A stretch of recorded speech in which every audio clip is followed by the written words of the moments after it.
الحمد للہ رب العالمین والآخرۃ للمتقین والصلاة والسلام رسولہ الانبیاء والمرسلین اما بعد فاعوذ باللہ من الشیطان الرجیم بسم اللہ الرحمن الرحیم وَلَنَبْلُوَنَّكُمْ بِشَيْءٍ مِّنَ الْخَوْفِ وَالْجُوعِ وَنَقْصٍ مِّنَ الْأَمْوَالِ وَالْأَنفُسِ وَالثَّمَرَاتِ وَبَشِّرِ الصَّابِرِينَ۔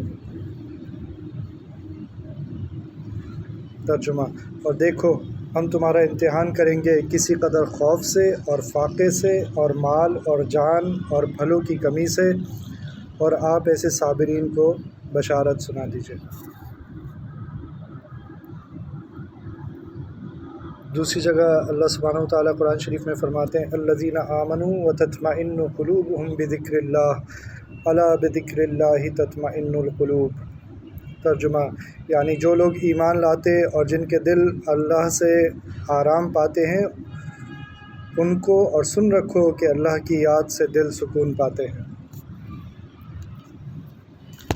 ان دو آیات کا آپس میں تعلق اس طرح بنتا ہے کہ ہماری زندگی میں سب کی زندگیوں میں پریشانیاں آتی ہیں، مصیبتیں آتی ہیں، اور پھر مختلف لوگ مختلف طریقوں سے ان پریشانیوں میں رسپونڈ کرتے ہیں یا ان مصیبتوں میں رسپونڈ کرتے ہیں۔ تو اللہ سبحانہ وتعالیٰ ایک پہلی والی آیت میں خود فرما رہے ہیں کہ میں اس طرح سے تمہیں آزماؤں گا، بھوک سے، خوف سے اور پھلوں کے نہ ہونے سے، یعنی معیشت خراب ہونے سے، ان طریقوں سے تمہیں آزماؤں گا۔ اور پھر اللہ سبحانہ وتعالیٰ فرما رہے ہیں کہ ان کے لیے خوشخبری ہے جو صبر کریں گے، وبشر الصابرین، صبر کرنے والوں کے لیے خوشخبری ہے۔ تو اس کا مطلب ہے کہ پریشانیاں تو سب کے اوپر آتی ہیں، مصیبتیں تو سب کے اوپر آتی ہیں، لیکن کامیاب وہ لوگ ہوتے ہیں جو صبر اختیار کرتے ہیں۔ یہ صبر کیا ہے؟ تو دنیا میں دو طرح کے لوگ ہیں، ایک وہ جو ان پریشانیوں میں اور ٹینشن کا شکار ہو کر صبر نہیں کرتے اور ان کی زبان پر یا ان کے دل میں شکایت آ جاتی ہے یا وہ مایوس ہو جاتے ہیں، اور دوسری طرف وہ لوگ ہیں جن کا اللہ سبحانہ وتعالیٰ فرما رہے ہیں کہ ان کے دل سکون میں رہتے ہیں۔ اور کیوں سکون میں رہتے ہیں؟ کیونکہ اللہ کا ذکر ان کے دل میں ہوتا ہے، تو اس لیے وہ سکون میں رہتے ہیں۔ تو اگر ہم اپنی زندگی کا جائزہ لیں کہ یہ پریشانیاں اور یہ مصیبتیں ہوتی کیا ہیں، یہ کس طرح ہمارے دل کو، ہمارے دماغ کو متاثر کرتی ہیں اور پھر ہمارے جسم کو بھی متاثر کرتی ہیں، اس کی وجہ یہ ہوتی ہے کہ جو لوگ ماضی میں رہتے ہیں، یا تو ماضی میں رہتے ہیں یا مستقبل میں رہتے ہیں، تو وہ پریشانیوں کا شکار رہتے ہیں۔ کس طرح کہ ماضی میں کچھ ہوا تھا جس کی وجہ سے وہ کڑتے رہتے ہیں، جلتے رہتے ہیں، کسی نے انہیں تکلیف پہنچائی، صدمہ پہنچایا، تو اب وہ ان کا دل خراب رہتا ہے، اس بارے میں سوچتے رہتے ہیں، یا ان سے خود کوئی غلطی ہو گئی تھی ماضی میں تو اب وہ پچھتاتے رہتے ہیں، کاش میں یہ نہ کرتا، کاش میں یہ نہ کرتا، کاش میں پڑھائی کر لیتا تو اچھے نمبر آ جاتے، کاش میں ایسا کر لیتا، کاش میں ویسا کر لیتا۔ تو یہ شیطان کے طریقے ہوتے ہیں انسان کو مایوسی کی طرف لے جانے کے لیے۔ تو سب سے بہترین طریقہ کیا ہوتا ہے جس میں آدمی خوش رہ سکتا ہے یا سکون سے رہ سکتا ہے یا ٹینشن سے دور رہ سکتا ہے؟ وہ یہ کہ آدمی حال میں رہے، نہ ماضی میں رہے نہ مستقبل میں رہے، بلکہ حال میں رہے۔ تو حال میں رہے گا تو اس کی کیا سوچ ہوگی کہ مجھے کرنا کیا ہے، اس وقت مجھے کرنا کیا ہے۔ اگر تو میں نے کسی کو دکھ پہنچایا ہے اور اس کی وجہ سے میں پریشان ہوں تو میں اس سے معافی مانگ لیتا ہوں، تو میرے اس سے جو بھی تعلق ہے وہ ٹھیک ہو جائے گا۔ ابھی ہم ایک دوسرے سے ناراض بیٹھے ہوئے ہیں، تو اگر میں نے کسی کو تکلیف پہنچا دی، چلے میں نے نہیں پہنچائی، اس نے پہنچائی تھی، لیکن ہمارا تعلق خراب ہو گیا، اور تعلق بہت ضروری تھا ایک دوسرے کے ساتھ، تو میں معافی مانگ لیتا ہوں۔ یا میں نے اللہ تعالیٰ کو ناراض کر دیا، میں نے نمازیں چھوڑ دی ہیں یا کوئی اور مجھ سے گناہ ہو گئے، تو اب میں کیا پچھتاتا رہوں یا مایوس ہوتا رہوں کہ میں تو ٹھیک نہیں ہو سکتا؟ نہیں، آپ اللہ تعالیٰ سے رجوع کر لیں اور توبہ کر لیں، تو پھر آپ کے دل کو سکون آ جائے گا۔ تو ماضی میں جو کچھ ہو گیا اس کی وجہ سے جو لوگ اس کو اپنے اوپر سوال کر لیتے ہیں تو وہ پریشان رہتے ہیں۔ تو ایک طرف تو یہ ہے کہ آپ معافی مانگ لیں، دوسری طرف کسی اور نے آپ کو تکلیف پہنچائی ہے اور اس کی وجہ سے آپ مسلسل پریشانی کا شکار ہیں اور جلتے رہتے ہیں، کڑتے رہتے ہیں۔ تو اس کے دو نقصان ہیں، ایک تو یہ کہ پہلا نقصان تو یہ اس کا کوئی فائدہ نہیں ہے، یہ جو آپ اپنا وقت ضائع کر رہے ہیں، سوچتے رہتے ہیں، آپ کوئی اور اچھا کام کر سکتے تھے لیکن آپ ان سوچوں میں اپنے آپ کو نقصان پہنچا رہے ہیں۔ دوسرا نقصان یہ ہے کہ اس سے آپ کا تعلق مزید خراب سے خراب ہوتا جائے گا، بلکہ کئی نقصانات ہیں، اس کا آپ سے تعلق خراب سے خراب ہوتا جائے گا۔ تو بہتر یہ ہے کہ آپ اسے معاف کر دیں۔ اللہ سبحانہ وتعالیٰ کو معاف کرنا پسند ہے، اور وہ خود بھی یہ چاہتے ہیں کہ ہم ایک دوسرے کو معاف کر دیا کریں۔ تو جب اللہ تعالیٰ یہ چاہتے ہیں تو اللہ تعالیٰ کو راضی کرنے کے لیے ہم اسے معاف کر دیں۔ جیسے ہی ہم اسے معاف کر دیں گے، ہمارے دل سے وہ ساری جو اس کے بارے میں برے خیال تھے، بدگمانیاں تھیں، اور جو ٹینشن تھی، وہ فوراً ختم ہو جائے گی۔ تو اگر ہم ایسا نہیں کریں گے تو پھر ہم کیا کریں گے؟ پھر ہم اس کی غیبت کریں گے، ہم اس سے حسد کریں گے، ہم اس سے بدگمانی کریں گے، اور اس کو نقصان پہنچانے کی کوشش کریں گے۔ تو یہ سارے وہ چیزیں ہیں جو اللہ تعالیٰ کو ناپسند ہے اور گناہ ہے۔ اور غیبت کتنا بڑا گناہ ہے یہ تو ہمیں معلوم ہی ہے کہ قرآن شریف میں اس کے بارے میں کیا فرمایا۔ تو جتنا ہمارے ذہن پر بری سوچیں سوار رہیں گی کسی اور کے بارے میں، تو ہم خود ہی ٹینشن کا شکار رہیں گے۔ اور جب یہ سوچیں ہمارے ذہن پہ سوار رہتی ہیں تو یہ صرف ذہنی طور پہ ہمیں نقصان نہیں پہنچاتی، بلکہ جسمانی طور پہ بھی نقصان پہنچاتی ہیں۔ کس طرح کہ آپ کا ٹینشن جب چلتی رہے گی، آپ کا بلڈ پریشر ہائی رہے گا، اور بلڈ پریشر ہائی رہے گا، ایونچولی پھر اس سے آپ کو دل کی بیماری ہو جاتی ہے، اور پھر ڈاکٹروں کے چکر لگانے شروع کر دیتے ہیں۔ تو ہم یہ سوچتے نہیں کہ یہ ہمارے جسم کا تعلق ہماری سوچوں سے کتنا زیادہ ہے۔ تو دل اگر ایسی چیزوں میں لگا ہوا ہے جن میں نہیں لگا رہنا چاہیے، وہ دل پھر بالآخر بیمار ہو جائے گا، ایسا بیمار ہو جائے گا کہ ڈاکٹر کے پاس جانا پڑے گا۔ آج دل کی بیماری دنیا میں نمبر 1 کلر ہے۔ سب سے زیادہ جو لوگ مرتے ہیں وہ دل کی بیماری سے مرتے ہیں، اسی لیے کہ ہمارے ایک دوسرے سے تعلقات خراب ہیں، ہم نے ماضی کو اپنے اوپر سوار کیا ہوا ہے۔ تو یہ ایک تو ماضی کی وجہ سے ہم ٹینشن میں رہتے ہیں، اور دوسرا ہم مستقبل کی وجہ سے ٹینشن میں رہتے ہیں کہ کہیں ایسا نہ ہو جائے، کہیں ویسا نہ ہو جائے۔ تو میں نے محنت نہیں کی، میں امتحان میں فیل ہو جاؤں گا، اور میں نے یہ نہیں کیا تو، اور کہیں میری جاب نہ چلا جائے، کہیں میرے کاروبار میں نقصان نہ ہو جائے۔ تو کتنے لوگ ہیں جو ایسی سوچوں کے جیسے نمازیں بھی چھوڑ دیتے ہیں کہ دکان بند کروں گا تو پھر کسٹمر آئے گا اور نقصان ہو جائے گا اگر میں نے دکان بند کر دی۔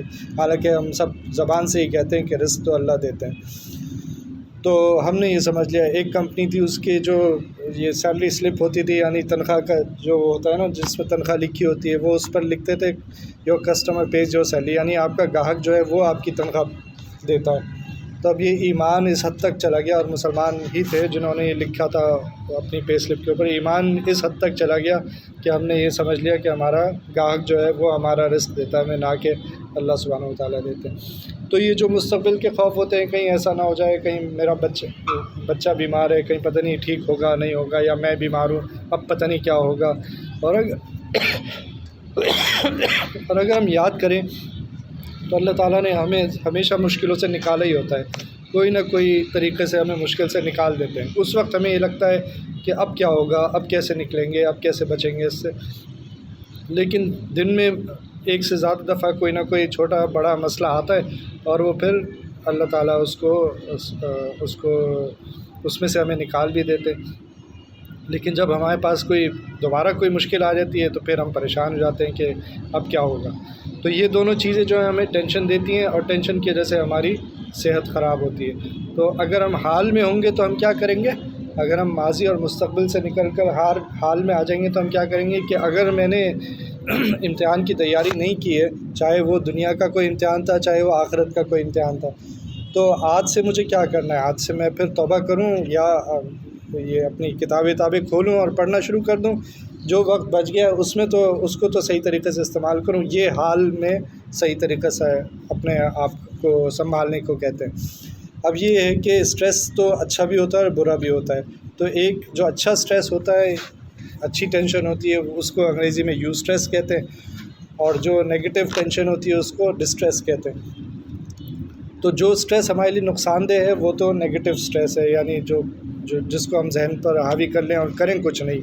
اور جو یو اسٹریس ہوتا ہے، پازیٹیو اسٹریس ہوتا ہے، وہ ہوتا ہے جس سے ہمیں فائدہ ہوتا ہے، یعنی آخرت کا جو خوف ہے وہ ہم سب پر ہونا چاہیے، وہ اسٹریس ہم سب پر ہونا چاہیے کہ آخرت میں پتہ نہیں کیا ہوگا۔ کہیں جب صحابہ اپنے بارے میں ایسا اسٹریس رکھتے تھے، ایسی پریشانی رکھتے تھے، تو ہم کون ہوتے ہیں؟ تو ہمیں ہر وقت اللہ سبحانہ تعالیٰ سے ڈرتے رہنا چاہیے کہ پتہ نہیں ہمارا کیا معاملہ ہوگا۔ جب یہ خوف ہمارے اوپر ہوگا تبھی ہم اپنے آپ کو صحیح کرنے کی کوشش کریں گے اور یہ پازیٹیو سٹریس ہو جائے گا. تو ہم اپنے حال کو دیکھیں گے کہ میں اپنی زندگی کیسے گزار رہا ہوں، تو اس زندگی کو میں آج کیسے ٹھیک کرنی شروع کر سکتا ہوں. تو یہ سٹریس کا ہمیں فائدہ ہو جائے گا. اور اگر میں یہی کرتا رہوں گا کہ پتہ نہیں کیا ہوگا اور حالات ایسے ہیں اور معاشرہ ایسا ہے اور زندگی اسی طرح گزرتی ہے، اور تو وہ سٹریس پھر بڑھتا ہی جائے گا. اور جو اسپتالوں میں حالات ہیں وہ ہم سب کو معلوم ہے کہ لوگ کیسی کیسی بیماریوں میں مبتلا ہیں. تو کیا بات سمجھ آئی کہ جو لوگ پرسکون ہوتے ہیں، جن کے دل سکون میں ہوتے ہیں، وہ کیوں سکون میں ہوتے ہیں؟ اس لیے کہ انہوں نے دین کی جو تعلیمات تھیں ان کو اپنی زندگی پر لاگو کر دیا. اور جن لوگوں کو، کیونکہ اللہ سبحانہ و تعالیٰ چاہتے تھے ہم معاف کر دیں، تو ہم نے انہیں معاف کر دیا، تو ہمارا دل سکون میں آ گیا. اور یہ کہ اگر میں ان باتوں کو یاد کرتا رہوں گا تو میرا دل پرسکون نہیں ہوگا، بلکہ وہ مشکل میں ہی رہے گا. اور اسی طرح جو مستقبل ہے اس کے بارے میں ہمارا ایمان تو یہ ہے کہ یہ تو اللہ سبحانہ و تعالیٰ کو معلوم ہے کیا ہونا ہے. میں بیمار ہو گیا تو میں ٹھیک ہو جاؤں گا یا نہیں ہوں گا، یہ تو اللہ سبحانہ و تعالیٰ کو معلوم ہے. میرا کام اس وقت کیا ہے؟ علاج کرنا ہے، پرہیز کرنا ہے، وہ چیزیں جن سے ڈاکٹر منع کر رہا ہے ان سے بچنا ہے. اسی طرح میں روحانی طور پر بیمار ہو گیا ہوں، تو اب اس وقت مجھے کیا کرنا ہے؟ توبہ کرنی ہے اور ان گناہوں سے بچنا ہے جو میں ماضی میں کرتا آیا. تو اس طرح یہ جو مستقبل کی ٹینشن ہے یہ اس طرح دور ہو سکتی ہے کہ جب ہم یہ سمجھ لیں، اس بات پہ ہمارا یقین ہو جائے کہ آؤٹ کمز یعنی نتائج میرے ہاتھ میں نہیں ہیں.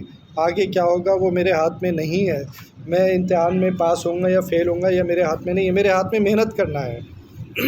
میں بہت محنت کرنے کے باوجود اگر اللہ کو منظور نہیں ہوا تو فیل ہو سکتا ہوں. اور یہ بھی ہو سکتا ہے کبھی کبھار ایسا بھی ہو جاتا ہے کہ آپ نے زیادہ محنت نہیں کی اور آپ پاس ہو گئے. لیکن جس بات کا زیادہ یقین ہے وہ یہ ہے کہ جب آپ محنت کریں گے تو آپ پاس ہو جائیں گے، چاہے وہ دنیا کا امتحان ہو چاہے آخرت کا امتحان ہو. تو میرے ہاتھ میں آج محنت ہے، نتائج اللہ سبحانہ و تعالیٰ کے ہاتھ میں. آج میں صبح نوکری کے لیے نکلتا ہوں اپنے گھر سے، میں نوکری پر پہنچوں گا یا نہیں پہنچوں گا یہ مجھے نہیں معلوم. اسی طرح میرا رزق کتنا ہے یہ مجھے نہیں معلوم. تو ان چیزوں کے بارے میں پریشان ہونا جو میرے ہاتھ میں نہیں ہے تو وہ ہمیں نقصان پہنچاتی ہیں. اور جیسے ہی میں نے یہ یقین کر لیا، ایک صاحب تھے ان کا گاڑی کا ایکسیڈنٹ ہو گیا. اب ظاہر ایکسیڈنٹ ہوتا ہے تو وہ کافی اس وقت جھگڑے کا بھی امکان ہوتا ہے اور ظاہر کافی نقصان بھی ہو جاتا ہے. تو انہوں نے کافی پریشانی کی حالت میں مجھے فون کیا.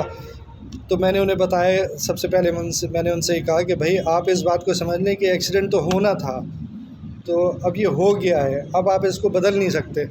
آپ یہ نہیں ہو سکتا کہ آپ پیچھے جائیں اور ٹائم میں پیچھے جائیں اور یہ ایکسیڈنٹ نہ ہو. اب یہ ہو گیا ہے.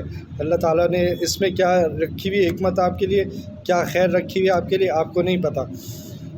ہو سکتا ہے کوئی آپ سے ایسا گناہ ہو گیا ہو جس کو اللہ سبحانہ و تعالیٰ یہی معاف کرنا چاہتے ہیں، تو آپ کو اس مشکل میں ڈال دیا. تو پہلے تو آپ پرسکون ہو جائیں کہ ابھی یہ ہو چکا ہے، ابھی یہ بدل نہیں سکتا. اب آپ یہ سوچیں کہ آگے کیا کرنا ہے. اگر وہ کسی کا نقصان آپ کی وجہ سے ہوا ہے تو آپ اسے پورا کر دیں، اور اگر وہ آپ کا نقصان اس کی وجہ سے ہوا ہے تو وہ اگر کرنا چاہتا ہے تو کر دیں، ورنہ یہ پاکستان ہے، اس میں ان سب چیزوں کو برداشت کرنا پڑتا ہے.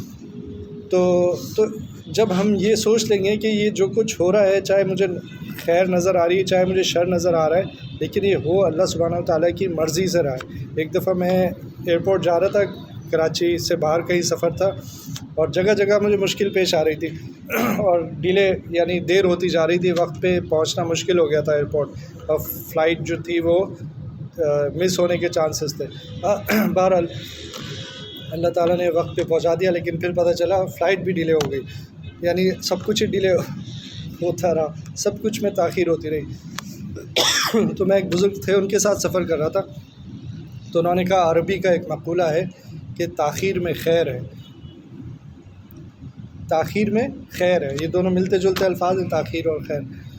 تو کہنے کا مقصد یہ تھا کہ اگر کبھی اللہ تعالیٰ کی طرف سے کوئی ہمیں کچھ ایسا لگے کہ یہ کیا ہو رہا ہے، یہ کیوں ہو رہا ہے، تو اس میں بھی خیر چھپی ہوتی ہے، وہ ہمیں نظر نہیں آ رہی ہوتی، اور کبھی کبھی بعد میں نظر آ جاتی ہے. کبھی ایسا ہوتا ہے کہ بعد میں بھی نظر نہیں آتی، لیکن اللہ تعالیٰ کی طرف سے اس میں خیر چھپی ہوتی ہے. تو ایسے لوگوں کے لیے جنہوں نے یہ سب سمجھ لیا کہ جو کچھ ہے اللہ تعالیٰ کی طرف سے، جو ماضی میں ہوا وہ بھی اللہ تعالیٰ کی طرف سے تھا، اور جو مستقبل میں ہوگا وہ اگر میری مرضی کے خلاف بھی ہوگا تو میں اس میں راضی ہوں گا، کیونکہ بہرحال وہ اللہ تعالیٰ کی مرضی ہے اور اللہ تعالیٰ کی مرضی میں ہی راضی رہنا چاہیے ہمیں، اور اسی کو صبر کہتے ہیں۔ ایسے لوگ جنہوں نے صبر کر لیا، الذین اذا اصابتهم مصیبۃ قالوا انا للہ وانا الیہ راجعون، وہ لوگ جن پر جب کوئی مصیبت پہنچتی ہے تو وہ کہتے ہیں انا للہ، ہم اللہ کے ہیں، وانا الیہ راجعون، اور ہمیں اللہ کی طرف ہی لوٹ کر جانا ہے۔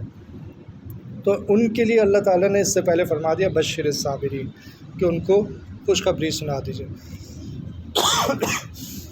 تو بات یہ تھی کہ ہم میں سے ہر کوئی کسی نہ کسی پریشانی اور کسی نہ کسی ٹینشن کا شکار ہے۔ اگر ہم اس پریشانی اور اس ٹینشن سے نکلنا چاہتے ہیں تو ہمیں یہ سمجھ لینا چاہیے کہ نہ ہم ماضی کو بدل سکتے ہیں، نہ مستقبل ہمارے ہاتھ میں ہے۔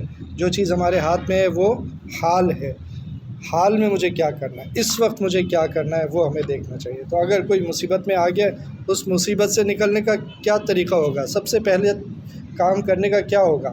نبی کریم صلی اللہ علیہ وسلم سب سے پہلے کیا کام کرتے تھے؟ 2 رکعت نماز پڑھتے تھے۔ تو ہمیں صلاۃ الحاجت پڑھنی چاہیے سب سے پہلے رجوع اللہ سبحانہ و تعالیٰ سے ہونا چاہیے۔ اس کے بعد ہمیں دیکھنا چاہیے کہ کس طرح اس مسئلے سے نکلے۔ تو جب سب سے پہلے سب سے بڑی طاقت سے رجوع کریں گے، ان اللہ علی کل شیء قدیر، اللہ تعالیٰ ہر طرح کی قدرت رکھتے ہیں، تو پھر ہمارے مسائل حل ہونا آسان ہو جائے گا۔ اور اگر ہم پریشان ہو جائیں گے، ٹینشن لیں گے، تو اس سے ہمارا نقصان ہوگا۔ تو بس اللہ تعالیٰ مجھے بھی عمل کی توفیق عطا فرمائے، ہم سب کو عمل کی توفیق عطا فرمائے۔ ربنا تقبل منا انک انت السمیع العلیم وتب علینا انک انت التواب الرحیم، صلی اللہ تعالیٰ علی خیر خلقہ محمد وعلی آلہ واصحابہ اجمعین، آمین برحمتک یا ارحم الراحمین۔